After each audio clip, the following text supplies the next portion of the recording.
नमस्कार मित्रांनो, आपलं स्वागत आहे गीता सार मराठीमध्ये.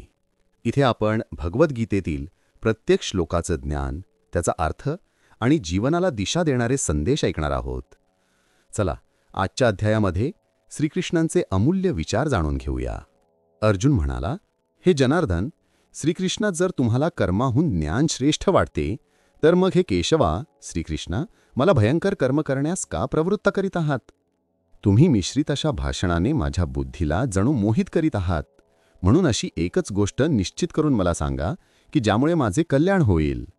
भगवान श्रीकृष्ण म्हणाले, हे निष्पापा, ह्या जगात 2 प्रकारची निष्ठा माझ्याकडून पूर्वी सांगितली गेली आहे. त्यातील सांख्ययोग्यांची निष्ठा ज्ञानयोगाने आणि योग्यांची निष्ठा कर्मयोगाने होते. मनुष्य कर्मे केल्याशिवाय निष्कर्मतेला म्हणजेच योगनिष्ठेला प्राप्त होत नाही आणि फक्त कर्मांचा त्याग केल्याने सिद्धीला म्हणजेच सांख्यनिष्ठेला प्राप्त होत नाही. निसंशयपणे कोणीही मनुष्य कोणत्याही वेळी क्षणभर सुद्धा काम न करता राहत नाही, कारण सर्व मनुष्य समुदाय प्रकृतीपासून उत्पन्न झालेल्या गुणांमुळे पराधीन असल्यामुळे कर्म करायला भाग पाडला जातो. जो मूर्ख मनुष्य सर्व इंद्रिये बळेच वरवर आवरून मनाने त्या इंद्रियांचे विषयांचे चिंतन करीत राहतो, तो मिथ्याचारी म्हणजे दांभिक म्हटला जातो. परंतु हे अर्जुना, जो मनुष्य मनाने इंद्रियांना ताब्यात ठेवून आसक्त न होता सर्व इंद्रियांच्या द्वारे कर्मयोगाचे आचरण करतो, तो श्रेष्ठ होय. तू शास्त्रविहित कर्तव्य कर्म कर, कारण कर्म न करण्यापेक्षा कर्म करणे श्रेष्ठ आहे. तसेच कर्म न करण्याने तुझे शरीर व्यवहारही चालणार नाहीत.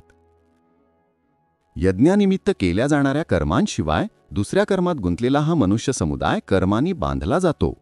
म्हणून हे कुंतीपुत्र अर्जुना, तू आसक्ती सोडून यज्ञासाठी उत्तम प्रकारे कर्तव्य कर्म कर. प्रजापती ब्रह्मदेवाने कल्पारंभी यज्ञासह प्रजा उत्पन्न करून त्यांना सांगितले की तुम्ही या यज्ञाच्या द्वारे उत्कर्ष प्राप्त करून घ्या आणि हा यज्ञ तुमचे इच्छित मनोरथ पूर्ण करणार आहो. तुम्ही या यज्ञाने देवतांची पुष्टी करा आणि त्या देवतांनी तुम्हाला पुष्ट करावे. अशा प्रकारे निस्वार्थीपणाने एकमेकांची उन्नती करीत तुम्ही परम कल्याणाला प्राप्त व्हाल. यज्ञाने पुष्ट झालेल्या देवता तुम्हाला न मागताही इच्छित भोग खात्रीने देत राहतील. अशा रीतीने त्या देवतांनी दिलेले भोग त्यांना अर्पण न करता जो स्वतःच उपभोगतो, तो चोरच आहे. यज्ञ करून शिल्लक राहिलेले अन्न खाणारे श्रेष्ठ मनुष्य सर्व पापांपासून मुक्त होतात. पण जे पापी लोक केवळ स्वतःच्या शरीरपोषणासाठी अन्न शिजवितात, ते तर पापच खातात. सर्व प्राणी अन्नापासून उत्पन्न होतात. अन्न निर्मिती पावसापासून होते. पाऊस यज्ञामुळे पडतो आणि यज्ञ विहित कर्मांमुळे घडतो. कर्मसमुदाय वेदांपासून आणि वेद अविनाशी परमात्म्यापासून उत्पन्न झालेले आहेत असे समज. यावरून हेच सिद्ध होते की सर्वव्यापी परम अक्षर परमात्मा नेहमीच यज्ञात प्रतिष्ठित असतो. हे पार्था, जो मनुष्य या जगात अशा प्रकारे परंपरेने चालू असलेल्या सृष्टीचक्राला अनुसरून वागत नाही, म्हणजेच आपल्या कर्तव्याचे पालन करीत नाही, तो इंद्रियांच्या द्वारे भोगांत रमणारा पापी आयुष्य असलेला मनुष्य व्यर्थच जगतो. परंतु जो मनुष्य आत्म्यामध्येच रमणारा आणि आत्म्यामध्येच तृप्त तसेच आत्म्यामध्येच संतुष्ट असतो, त्याच्यासाठी कोणतेही कर्तव्य उरत नाही.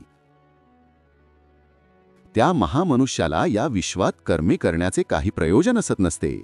तसेच कर्मे न करण्याचेही काही प्रयोजन असत नसते.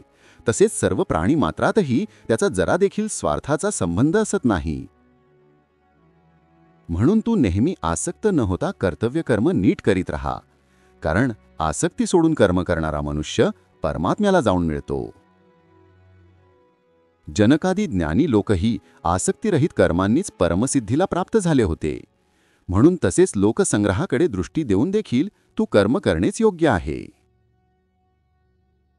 श्रेष्ठ मनुष्य जे जे आचरण करतो त्याप्रमाणेच इतर लोकही आचरण करतात. तो जे काही प्रमाण म्हणून सांगतो त्याप्रमाणेच सर्व मनुष्य समुदाय वागू लागतो. हे पार्था, मला या तिन्ही लोकांत काहीही कर्तव्य नाही आणि मिळविण्याजोगी कोणतीही वस्तू मिळाली नाही असे नाही, तरीही मी कर्तव्य कर्म करीत असतो. कारण हे पार्था, जर का मी सावध राहून कर्मे केली नाहीत तर मोठे नुकसान होईल, कारण मनुष्य सर्व प्रकारे माझ्याच मार्गाचे अनुकरण करतात. म्हणून जर मी कर्मे केली नाहीत तर ही सर्व माणसे नष्टभ्रष्ट होतील आणि मी संकरतेचे कारण होईन, तसेच या सर्व प्रजेचा घात करणारा होईन. हे भारता, कर्मात आसक्त असणारे अज्ञानी लोक ज्या रीतीने कर्मे करतात त्याच रीतीने आसक्ती नसलेल्या विद्वानानेही लोकसंग्रह करण्याच्या इच्छेने कर्म करावेत. परमात्मा स्वरूपात स्थिर झालेल्या ज्ञानी मनुष्याने शास्त्रविहित कर्मात आसक्ती असलेल्या अज्ञानी लोकांच्या बुद्धीत भ्रम म्हणजेच कर्मांविषयी अश्रद्धा निर्माण करू नये, उलट स्वतः शास्त्रविहित सर्व कर्मे उत्तम प्रकारे करीत त्यांच्याकडूनही तशीच करून घ्यावीत. वास्तविक सर्व कर्मे सर्व प्रकारे प्रकृतीच्या गुणांमार्फत केली जातात, तरीही ज्याचे अंतःकरण अहंकारामुळे मोहित झालेला आहे असा अज्ञानी मनुष्य मी करता आहे असे मानतो. पण हे महाबाहो, गुणविभाग आणि कर्मविभागाचे तत्व जाणणारा ज्ञानयोगी सर्व गुणच गुणांत वावरत असतात हे लक्षात घेऊन त्यांमध्ये आसक्त होत नाही. प्रकृतीच्या गुणांनी अत्यंत मोहित झालेली माणसे गुणांत आणि कर्मांत आसक्त होतात. त्या चांगल्या रीतीने न जाणणाऱ्या मंदबुद्धीच्या अज्ञानी मनुष्याने पूर्ण ज्ञान असणाऱ्या ज्ञानी मनुष्याचा बुद्धिभेद करू नये. अंतर्यामी मज परमात्म्यात गुंतलेल्या चित्ताने सर्व कर्मे मला समर्पण करून आशा, ममता आणि संतापरहित होऊन तू युद्ध कर. जे कोणी मानव दोषदृष्टी टाकून श्रद्धायुक्त अंतःकरणाने माझ्या या मताचे नेहमी अनुसरण करतात तेही सर्व कर्मांपासून मुक्त होतात. परंतु जे मानव माझ्यावर दोषारोप करून माझ्या या मतानुसार वागत नाहीत त्या मूर्खांना तू सर्व ज्ञानांना मुकलेले आणि नष्ट झालेलेच समज. सर्व प्राणी प्रकृतीच्या वळणावर जातात, म्हणजेच आपल्या स्वभावाच्या अधीन होऊन कर्मे करतात. ज्ञानीसुद्धा आपल्या स्वभावानुसारच व्यवहार करतो. मग या विषयांत कोणाचाही हट्टीपणा काय करील? प्रत्येक इंद्रियाच्या विषयात राग आणि द्वेष लपलेले असतात.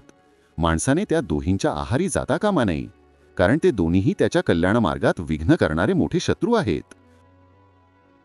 अर्जुन म्हणाला, हे वार्ष्णीया, तर मग हा मनुष्य स्वतःची इच्छा नसतानाही जबरदस्तीने करावयास लावल्याप्रमाणे कोणाच्या प्रेरणेने पापाचे आचरण करतो?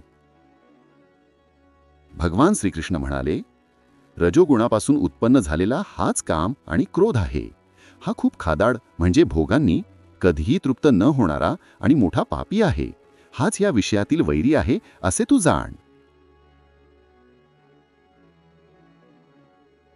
ज्याप्रमाणे धुराने अग्नी, धुळीने आरसा आणि वारेने गर्भ झाकला जातो, त्याप्रमाणे त्या कामामुळे हे ज्ञान आच्छादित राहते. आणि हे कुंतीपुत्र अर्जुना, हा कधीही तृप्त न होणारा कामरूपी अग्नी ज्ञानी माणसाचे कायमचा शत्रू आहे. त्याने मनुष्यांचे ज्ञान झाकले आहे. इंद्रिये, मन आणि बुद्धी ही या कामाचे निवासस्थान म्हटली गेली आहेत.